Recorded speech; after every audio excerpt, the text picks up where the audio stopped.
T and coffee intake इतना confusing topic है कि जब तक आप इसके बारे में डिटेल इन्फॉर्मेशन नहीं जानोगे यू विल नॉट नो ये हमारी बॉडी के लिए कितनी ज्यादा सही है एंड कितनी गलत। सो आई विल ट्राई कि मैं इसको काफी शॉर्ट में समराइज करूं। So caffeine is stimulant to our central nervous system and ये हमारे ब्रेन में एक्ट करती है पहला through blocking adenosine receptor. So adenosine क्या है, वो एक न्यूरोट्रांसमीटर है जो हमारी बॉडी में नर्व एक्टिविटी को स्लो डाउन करता है एंड रिलैक्सेशन एंड स्लीप को प्रमोट करता है।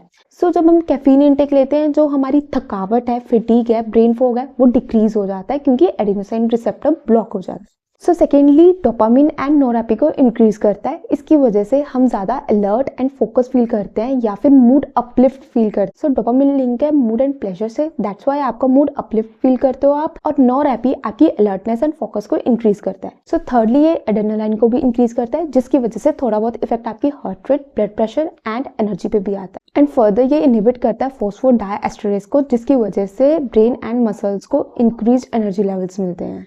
सो ये फर्स्ट पार्ट थोड़ा समझना जरूरी है बिकॉज बाकी गेम इसके अराउंड कनेक्ट करती है। किस वे में कैफीन आपकी बॉडी को नेगेटिवली इम्पैक्ट कर सकती है। अगर आपकी इसकी कंजप्शन लेट कर रहे हो तो ये मेलेटोनिन को डिस्टर्ब करेगी जिसकी वजह से आपकी स्लीप अफेक्ट करेगी।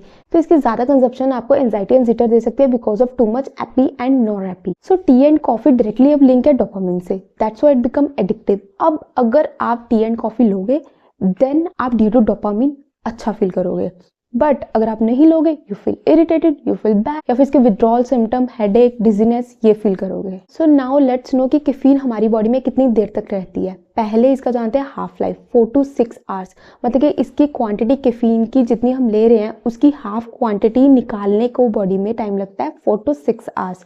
बट आप इसके पीक इफेक्ट्स फील करते हो 15 to 30 और 30 to 16 मिनट्स डिपेंडिंग अपॉन आपकी बॉडी कितनी एफिशिएंट है मेटाबोलाइज करने में कैफीन को।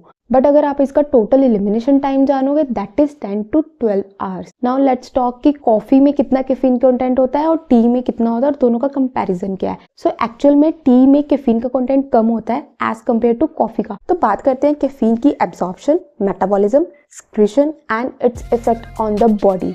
तो कैफीन हमारी बॉडी में रैपिडली एब्जॉर्ब हो जाती है तो गट में जाके वो डायरेक्टली ब्लड में चली जाती है एंड ब्लड से उसके इफेक्ट्स के बाद लिवर उसे मेटाबोलाइज करता है एंड किडनीज उसे एक्सक्रीट आउट करती है। तो अब हम जानेंगे इसका इम्पैक्ट। तो पहली बार जब एक्सेस में कैफीन ली जाए तो ये हमारी बॉडी में कुछ सर्टेन न्यूट्रिएंट्स को डिप्लीट कर देती है।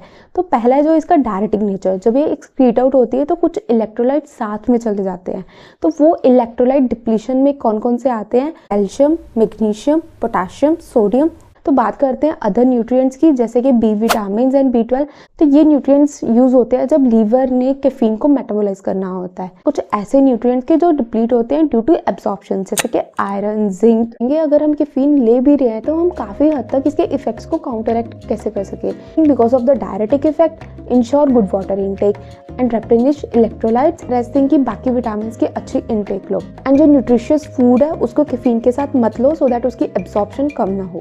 एंड कुछ ऐसे हर्ब्स एंड स्पाइसेस हैं जो कैफीन के इफेक्ट को कुछ हद तक काउंटरएक्ट कर सकते जैसे कि इलायची, तुलसी करती है कैफीन के अच्छे इफेक्ट की। तो कैफीन बहुत अच्छा एपेटाइट सप्रेसर है। तो कैफीन इंटेक के बाद हमें बहुत कम भूख लगती है एंड जो लोग बहुत ओबीज हैं तो वो मेडिसिन या फिर जो वो फैट बर्नर्स हैं तो इससे अच्छा तो कैफीन बहुत बेटर है कि एटलीस्ट इसके वो वाले साइड इफेक्ट तो नहीं है। फिर जो नॉर्मल लोग भी हैं तो वो शॉर्ट रन के लिए कैफीन को यूज कर सकते हैं उसके पॉजिटिव इफेक्ट्स के कारण। उस कैफीन फैट को मोबिलाइज करने में हेल्प करता है।